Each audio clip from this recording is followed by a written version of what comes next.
My name is George Stroumboulopoulos, and I work on general duties at the Canadian Broadcasting Corporation. I moved all over the place, mostly in the west end of Toronto. My folks split up, and I moved to up north for a few months, and we found a spot in Malton, right by the airport, and I lived there till I went to college.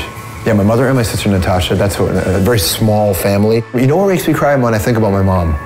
My mom was so scared of what kind of kid I was going to turn out to be. You know, single mother, shitty neighborhood, dead broke, you know, living way below the poverty line. There's some stories now, if I think about my mom, some things she did when I was a kid, that even now it's like, oh my God, just give me a second, right?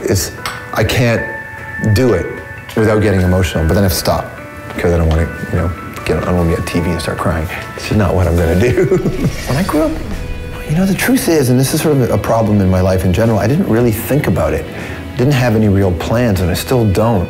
My drama teacher was my Good Will Hunting, my Mr. Holland's Opus. He was the guy that saw this kid who was terrible in school and had a terrible attitude, and he groomed me. The last thing in the world I would have ever done has been on television. I always wanted to be on the radio, but I didn't think you could get that job. Because I was going to get a job at the beer plant or get a job at Ford. And I wanted to get a motorcycle license. I took my course calendar home, and I was flipping through it, and I saw radio broadcasting. That's it, man. And I went, oh, I didn't know you could do that. Well, I'll do it. I was at work one day at the Fan in 1994, and the phone rang late at night. I was there on my day off just practicing, and the phone rang, and I answered it, and it was the boss, and he said, hey, you want to be on the air, don't you? And I said, yeah. He said, well, why don't you start doing sports updates? I said, okay, well, when? I thought he'd give me a week. He said, in an hour. I forgot to schedule somebody. And then that's your first break on the air. Hey, yo, what's going on? Nice! Welcome to the world headquarters for MuchMusic in downtown Toronto. My name is George Stroumboulopoulos, and as you can see by the madness behind me, this is going to be one maniac show. I interviewed Bono in the back of a car once. It was his person, me in the middle seat, and Bono, and then in the passenger seat in the front car, it was the camera operator, and just filmed it, and we just talked. So the audience, who didn't know who I was, saw just some random dude with a weird goatee and a pierced nose on television, just another MuchMusic guy. He helped validate a bit of what we were trying to do on the new music at the time. I think I'm more at home on radio. I'm equally as comfortable on television as I am on radio because I don't worry about the construct of the medium. To me, it's all the same thing. I'm just trying to be good company for somebody and maybe sharing some stuff with them. Good to see you. Great. The way I interview people is I completely erase the television from it, right? I erase the audience, I erase the camera, I erase everything but the eyes of the person I'm talking to. It's not that I'm not impressed by these people. I'm legitimately impressed by these people too, but I'm equally impressed by my grandmother, and I'm equally impressed by everybody I meet, because anybody who gets out of bed's awesome, right?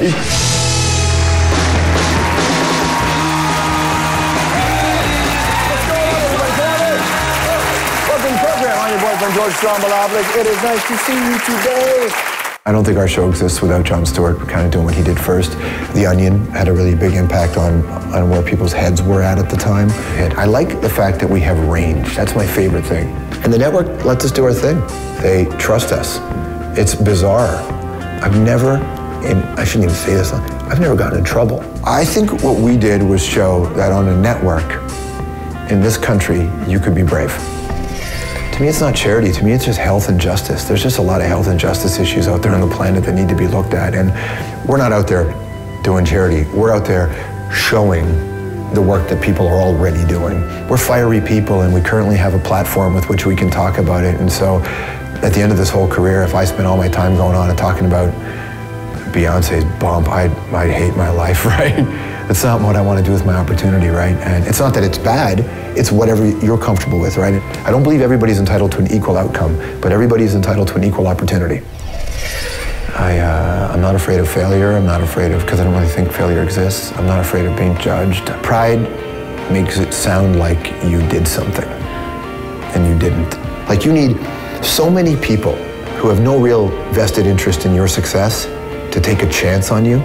You need so many people to give you a break that if you pull anything off, it's because of the grace of others. And work ethic will get you 40% of the way, but 60% is fluke, man. It's like a universal fluke. And so because of that, there's no pride.